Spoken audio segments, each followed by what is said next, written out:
Bien, Mesdames, Seigneur, je vous salue dans le précieux nom de notre Seigneur Jésus-Christ. Vous êtes la bienvenue sur cette chaîne, l'unique véritable Dieu, où je partage la parole vivante, la parole casse, la parole créative, celle qui était depuis le commencement. Je souhaiterais aider chacun de nous à se rapprocher de Dieu afin de développer sa relation d'intimité avec Dieu. Et oui, bien mes frères et sœurs en Christ, lorsque vous connectez la chaîne, édifiez-vous via la parole. La parole sans sémence en cœur, qu'elle porte. Oui, bien mes frères et sœurs en Christ, que cette parole touche vos vies, que cette parole touche, transforme vos vies, que cette parole touche, élimine vos cœurs, sauve les vies. Après vous être édifiés, bien mes frères et sœurs, je vous invite à partager. Oui, bien mes frères et sœurs en Christ, Jésus-Christ, quand il était sur terre, partage la parole. Il partait d'un point à l'autre.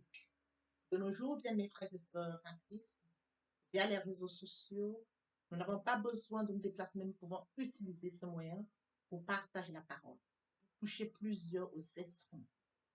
Bien-aimés frères et sœurs en Christ, via votre canal, en partageant la parole de Dieu, vous allez toucher et transformer les vies. Via votre canal, en partageant la parole de Dieu, vous allez toucher et transformer les vies. Via votre canal, en partageant la parole de Dieu, vous allez toucher, illuminer les cœurs, sauver les vies.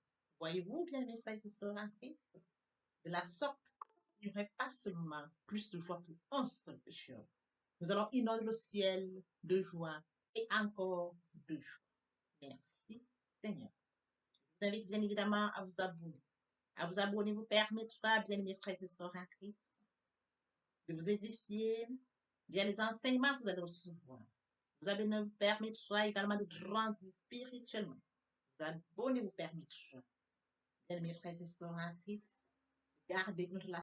Seigneur, passons en prière. Notre Père Céleste, je viens bénir ton nom ce matin, t'élever, t'honorer, t'élever, t'acclamer, célébrer ta grandeur, l'unique véritable Dieu, c'est toi. Merci pour ce nouveau matin, pour ce nouveau jour. Merci pour le souffle de vie. Comptez parmi les vivants. Nous te sommes infiniment reconnaissants en ce matin. Tu déverses sur nos faveurs, grâce et bénédiction. Père, nous te disons encore merci. Esprit Saint, viens sanctifier les lieux, dresse autour de moi, mur de feu, afin d'éloigner toute influence négative qui pourrait nuire à ma prière. Arrange, sécurise cela, conduis-la afin qu'elle parvienne agréablement aux oreilles de mon Dieu. Merci, Saint-Esprit. Père, je te dis merci pour ce moment précieux et précieux que tu me donnes de venir honorer à ce rendez-vous. Partager ta parole, qu'elle touche, change la vie, qu'elle transforme, sauve, illumine les cœurs, tu sais le faire, l'honneur, la gloire et l'adoration te reviennent pour les siècles des siècles. Au nom puissant de Jésus-Christ, je t'ai prié. Amen.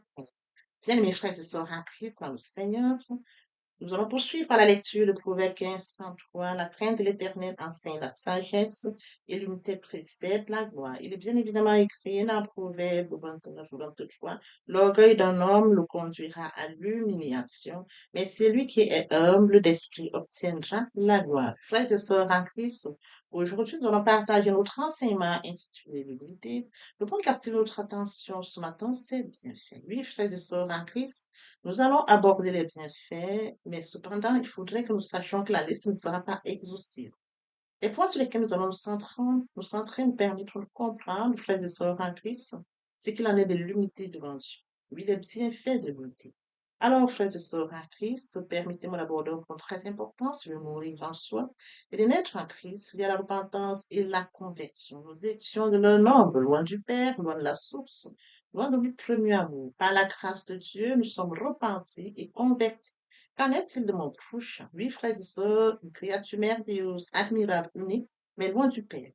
Je vous prie de vous joindre à moi afin qu'ensemble nous partageons la parole. La parole les atteindra, ils reviendront à leur premier amour. La parole les atteindra, ils reviendront à leur premier amour. Via votre canal, ils vont se repentir et se convertir. De la sorte, nous allons inonder le ciel de joie et encore de joie. Je consacre la deuxième partie de mon enseignement à cela, où j'apporte plus de détails pour ce qui est de la repentance, la conversion et fait suivre la prière. La troisième partie fait suite à la deuxième. Les questions de la nouvelle vie. Les choses anciennes sont passées, voici toutes choses sont devenues nouvelles. Oui, et oui, frères et sœurs en Christ, permettez-moi d'aborder les thématiques que nous avions déjà partagées depuis le début de cette année. Nous avons touché la méditation. Nous sommes allés chercher à connaître Dieu. Dieu nous a créés, il nous a aimés. Dieu a fait de nous des créatures merveilleuses, admirables, uniques, mais Dieu a mis en nous des dons et des talents. Alors, il est temps pour nous de chercher ce Dieu. Et pour le faire, c'est via la méditation. Il est question de consacrer 1 heure sur 24 heures, choisir 1 heure sur 24 heures et d'aller donc chercher ce Dieu. Oui, frères et sœurs en Christ, pendant que nous allons chercher Dieu, frères et sœurs, nous recevons la parole. Nous recevons la parole par la foi. La foi est une ferme assurance des choses qu'on espère, une démonstration de celles qu'on ne voit pas. Alors, oui, frères et sœurs en Christ, en allant chercher Dieu, nous avons reçu la parole par la foi, d'où la deuxième thématique de cette année. Après cette deuxième thématique, frères et sœurs, nous avions abordé l'amour de Dieu. Il était question d'aller chercher Dieu. Nous allons chercher Dieu. Nous avons reçu la parole par la foi, par l'obéissance. Au fur et à mesure que nous allons donc chercher Dieu, développer cette relation d'intimité avec Dieu, frères et sœurs, nous développons ce qu'on appelle l'amour de Dieu. Donc, nous sommes en train de mûrir, de grandir notre amour avec Dieu. D'où la thématique sur l'amour de Dieu. Oui, frères et sœurs en Christ, pendant la période pascale, nous avions abordé cette thématique où Christ est mort sur la croix de Golgotha. Il a dit, Père, pardonne-leur, car ils ne savent pas ce qu'ils font. Il a dit, tout est accompli. Quel amour! Dieu a tant aimé le monde qu'il a donné son Fils unique, afin que quiconque croise en lui ne périsse point, mais qu'il ait la vie éternelle. Oui, frères et sœurs, en Christ, dans le Seigneur. Par son amour, Dieu a donné son Fils unique. Il est allé sur le Golgotha. Il est mort pour nous à Golgotha. À Golgotha, il a dit, Père, pardonne-leur, car ils ne savent pas ce qu'ils font. Frères et sœurs en Christ dans le Seigneur, il est écrit dans la parole de Dieu, au commencement était la parole était avec Dieu, la parole était Dieu. Sur ce, revenons à notre enseignement de ce matin intitulé L'unité devant Dieu. Le point qui captive notre attention ce matin, c'est bien fait. Oui, frères et sœurs en Christ, nous allons donc toucher déjà comme premier point, par l'unité, nous sommes glorifiés. Oui, frères et sœurs en Christ, Christ, le Fils de Dieu, s'est rendu, s'est humilié jusqu'à la mort, même jusqu'à la mort de la croix. C'est pourquoi Dieu l'a souverainement élevé et lui a donné le nom au-dessus de tout nom, afin que tout genou fléchisse dans les cieux, sur la terre et sous la terre. Frères et sœurs en Christ, l'humilité précède la gloire. Jésus-Christ est ressuscité et aujourd'hui siège à la droite de Dieu. Oui, frères et sœurs en Christ, comme mentionné dans Proverbe 15, 33, la crainte de l'Éternel enseigne la sagesse, l'humilité précède la gloire. Bien évidemment, dans Proverbe 29, 23, l'orgueil d'un homme le conduira à lui. L'orgueil d'un homme le conduira à l'humiliation, mais celui qui est humble d'esprit obtiendra la gloire. Comme oui, frères et sœurs, le deuxième point, dans l'unité, nous obtenons de Dieu une grâce plus excellente. Il est écrit dans Jacques 4, 6, il accorde au contraire une grâce plus excellente. C'est pour cela que l'Écriture dit, Dieu résiste aux orgueilleux, mais il fait grâce aux humbles.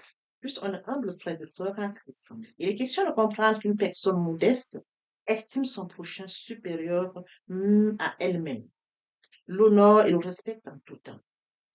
Elle a cette assurance que sa valeur ne dépend pas de ses possessions ou d'une quelconque comparaison avec la vie de l'autre.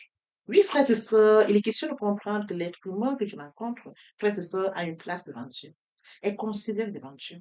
Il est hors de question de comprendre que moi, je suis toujours supérieur aux autres. Non, frères et sœurs, en Christ. L'humilité, c'est de pouvoir se rabaisser. Oui, frères et sœurs en Christ, comprendre que je suis une créature merveilleuse, créature excellente. Oui, il accorde une grâce plus excellente, une grâce plus excellente. C'est pourquoi l'Écriture, Dieu résiste aux orgueilleux, mais il fait grâce aux hommes. Plus on est hommes, humbles frères et sœurs, Dieu nous célèbre, il nous distingue. Oui, frères et sœurs en Christ, dans Philippiens 2, 3, 4, que rien ne se fasse par l'esprit de parti ou de vaine gloire, mais que dans l'humilité, l'un estime l'autre supérieur à lui-même. Oui, frères et sœurs en Christ, mon prochain est une créature merveilleuse. Dieu a mis en lui les dons et les talents. Oui, il est supérieur à moi parce que Dieu l'a fait supérieur à moi.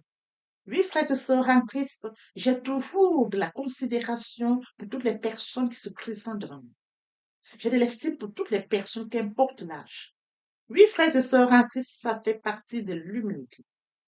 Oui, frères et sœurs en Christ, l'humilité, dans la même lancée, lorsque nous poursuivons le troisième point, dans l'humilité, nous sommes capables de créer l'unité et la paix avec les autres. Oui, frères et sœurs en Christ, il est question de comprendre que face à une situation compliquée, même face au problème, il est question de comprendre, frères et sœurs, nous allons cerner la situation. Nous allons comprendre ce qu'il en est.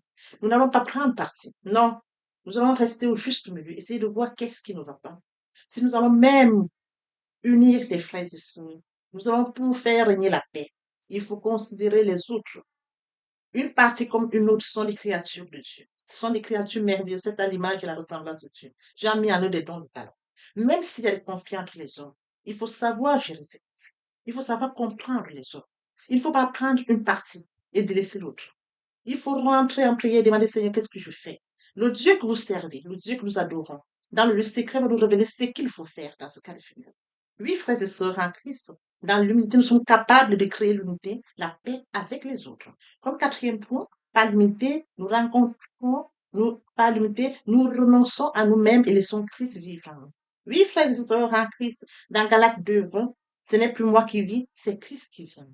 Voyez-vous, à partir du moment où j'ai conscience que Christ s'est dépouillé, Christ est mort à Golgotha pour moi.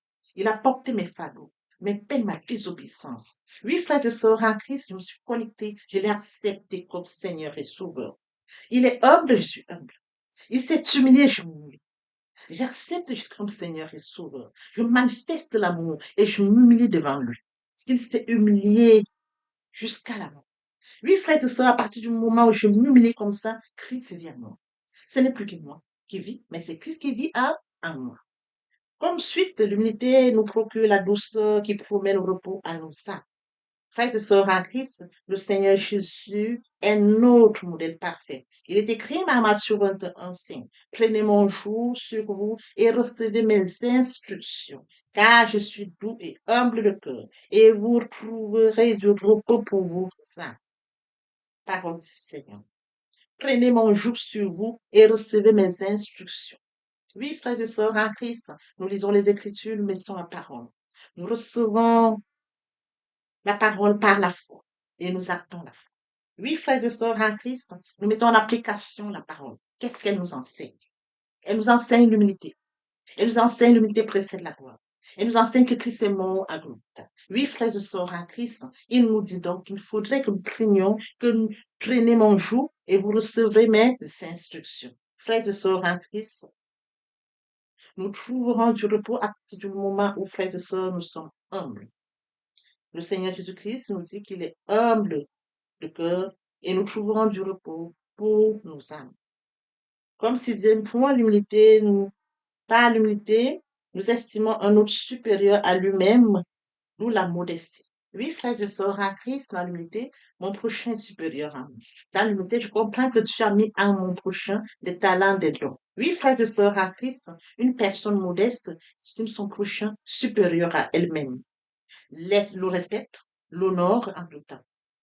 Elle a cette assurance que sa valeur ne dépend pas de ses possessions ou d'une quelconque comparaison avec la vie de l'autre.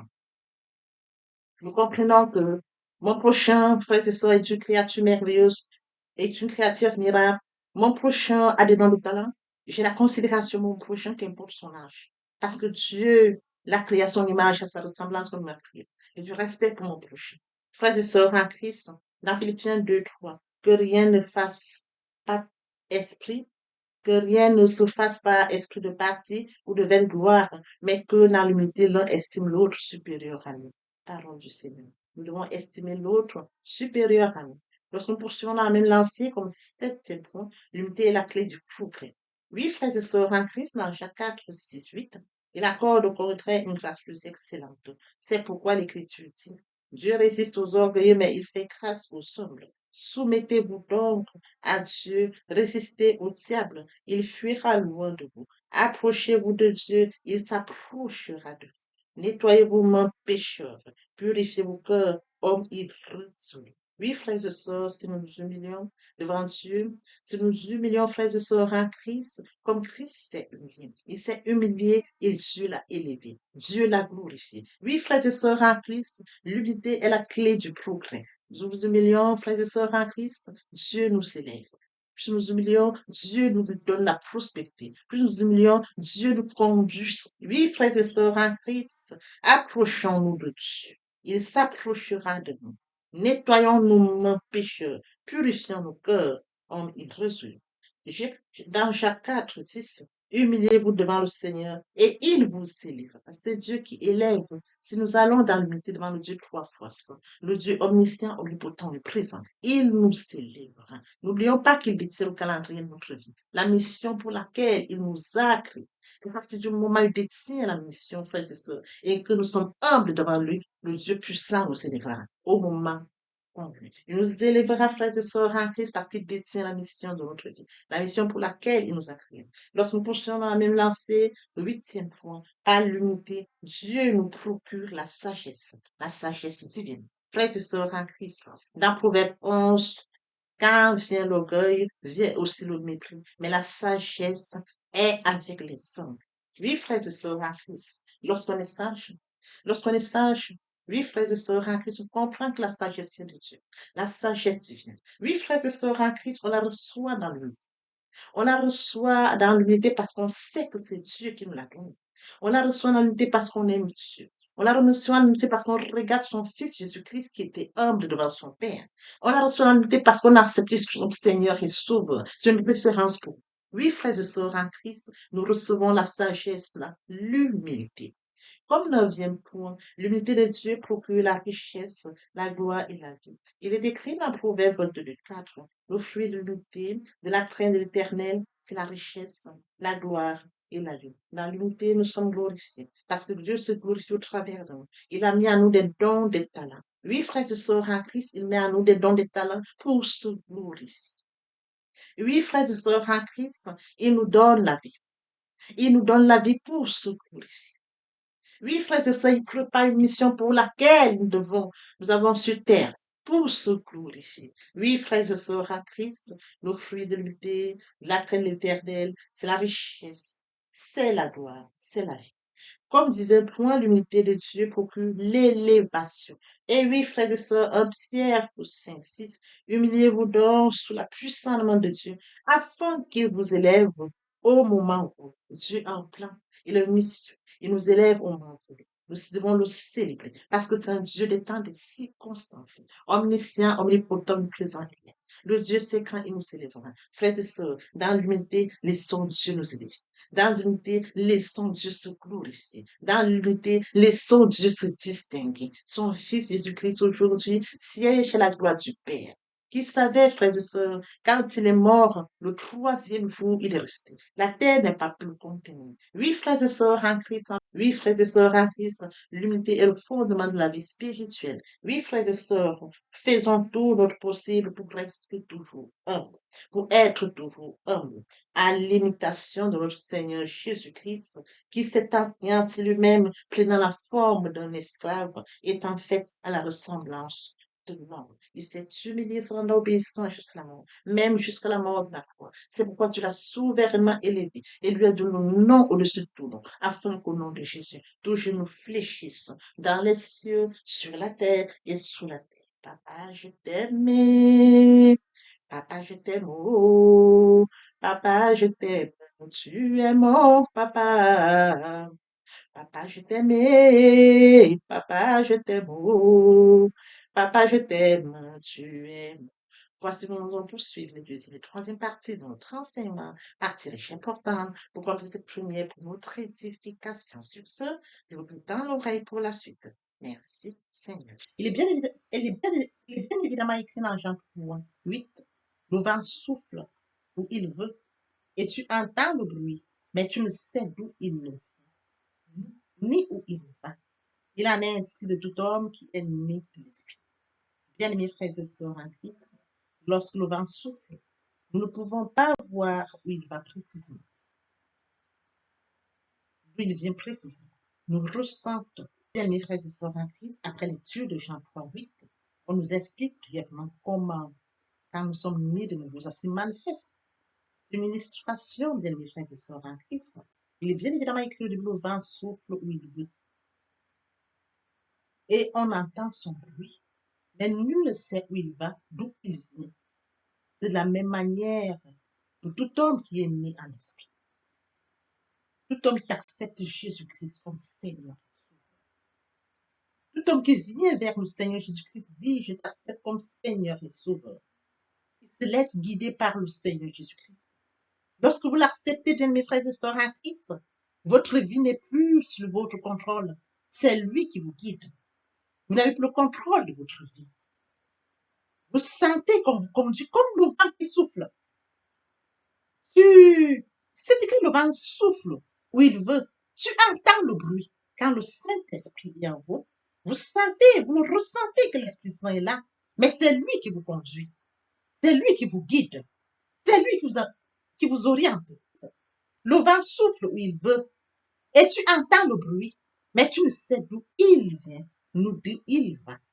Bien, mes frères et sœurs en Christ, bien, mes frères et sœurs en Christ, après lecture de Jean 3:8, une illustration nous montre comment quand l'homme naît, quand un homme naît de nouveau, l'homme qui est né de nouveau se laisse conduire par le Saint-Esprit. C'est l'Esprit Saint qui le conduit. Il ressent la présence du Saint-Esprit. Il sait que le Saint-Esprit est présent en lui. Il n'a plus le contrôle, mais c'est le Saint-Esprit qui le guide. Comme mentionné ici, le vent souffle où il veut. Tu entends le bruit, mais tu ne sais d'où il vient, d'où il va. L'Esprit Saint s'installe. Il prend le contrôle, c'est écrit. Votre corps est le temple du Saint-Esprit. Et oui, bien mes frères et sœurs en Christ, c'est écrit. Votre corps est le temple du Saint-Esprit. L'Esprit Saint habite en vous. Il prend le total contrôle. Il vous guide. Il vous oriente. Il se manifeste en vous. Le Seigneur Jésus-Christ a dit, je ne vous laisserai pas seul. Je vous enverrai le consolateur, l'Esprit Saint. Quand il habite en vous, il a le total contrôle. Il se manifeste. Ce n'est plus vous qui prenez le contrôle, mais c'est le Saint-Esprit qui prend le contrôle. C'est lui qui vous guide. C'est lui qui vous oriente. Oui, bien, mes frères et sœurs, en Christ est assis à la droite du Père. Il intercède en notre faveur. Il ne nous a pas laissés seuls. Le Saint-Esprit qui est en nous prend la suite, prend la relève. Nous conduisons, mes frères et sœurs en Christ, il en est ainsi de tout homme qui est né en esprit. Poursuivons par la lecture de Acte 26:8. Quoi vous semble-t-il incroyable que Dieu ressuscite les morts? Oui, bien, mes frères et sœurs en Christ, Dieu a ressuscité son Fils Jésus-Christ. Il est ressuscité le troisième jour. Oui, bien, mes frères et sœurs en Christ, nous sommes dans la gloire de Christ. Nous allons de gloire en gloire. Christ est mort sur le Golgotha et il est passé de la mort à la vie. Ce passage, nous en bénéficions. Avec lui, nous sommes assis à la droite du Père. C'est écrit.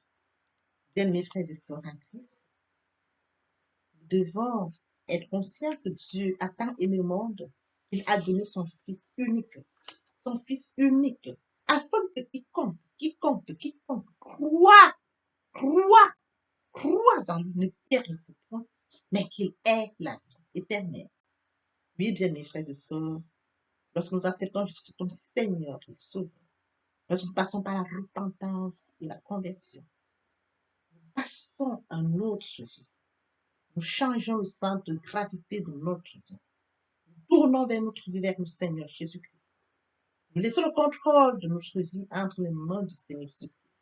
L'Esprit Saint prend le contrôle et se manifeste, tel que mentionné dans Jean 3:8. Le vent souffle où il veut. Et tu entends le bruit, mais tu ne sais d'où il vient, ni d'où il va. Il en est ainsi de tout homme qui est né de l'Esprit. Ainsi de tout homme qui est né de l'Esprit.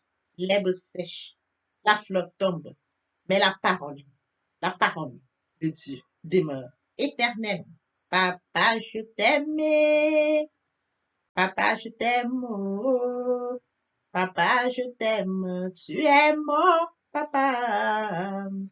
Papa, je t'aime, papa, je t'aime, oh. Papa, je t'aime, tu es mon bien-aimé et mon Dieu, et mon Dieu, et mon Dieu. Oui, bien mes frères et sœurs en Christ, le moment est venu pour nous de poursuivre avec les deuxième et troisième parties de notre enseignement. Partie qui vient de compléter cette première pour notre édification. Se repentir, c'est regretter, c'est sans vouloir, c'est pleurer. La repentance est un changement d'attitude, se détourner de son mal pour se tourner vers Dieu.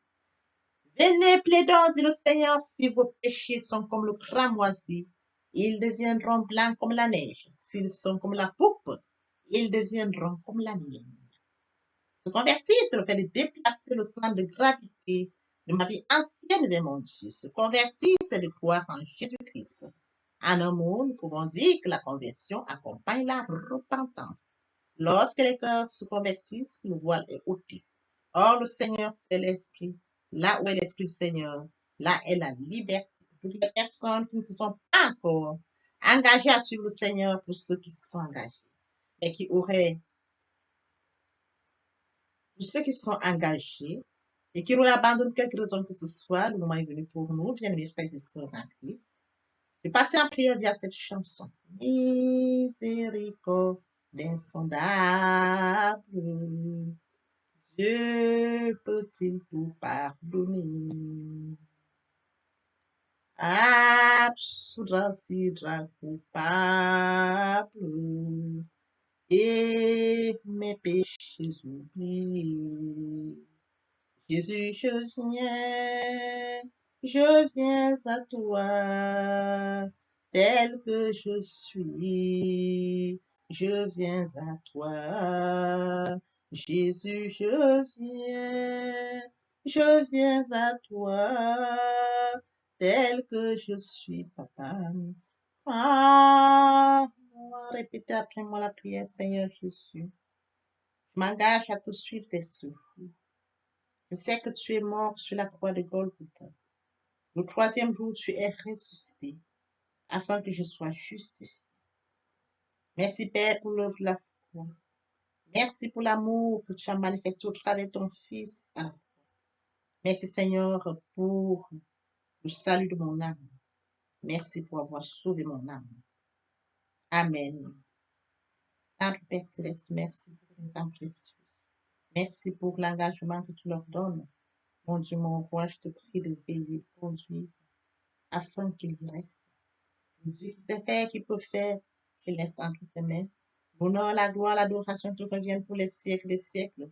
Au nom puissant de Jésus-Christ, je t'ai pris. Amen. Oui, bien, mes frères et sœurs en Christ dans le Seigneur, après s'être sincèrement repenti et converti, il faut y rester, il faut y demeurer. Comment le faire? Premièrement, invoquer le Saint-Esprit. L'Esprit Saint prendra contrôle durant la méditation.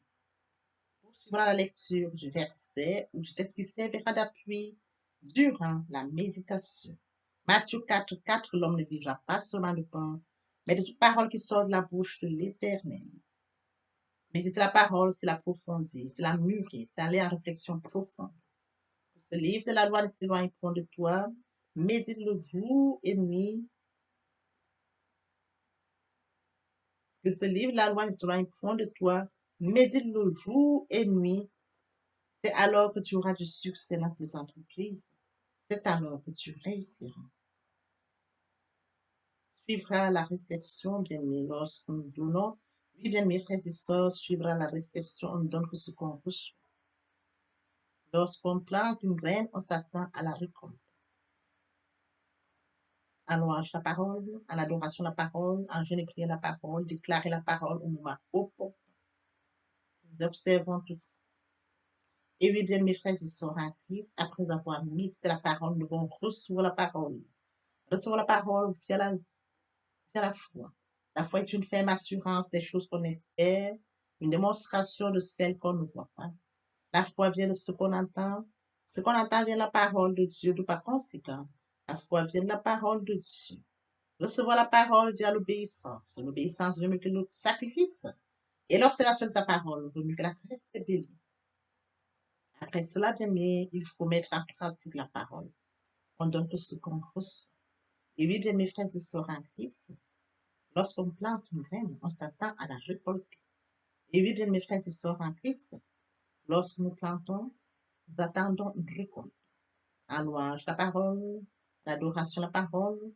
Et oui, bien, mes frères et sœurs en Christ, en louange la parole, à l'adoration la parole, en jeûne et prière la parole, déclarer la parole au moment opportun. Nous observons toutes ces étapes, nous pouvons que nous allons grandir spirituellement en gardant une relation d'intimité avec Dieu. Que l'Éternel Dieu vous bénisse ainsi vos familles respectives. À très bientôt. Amen.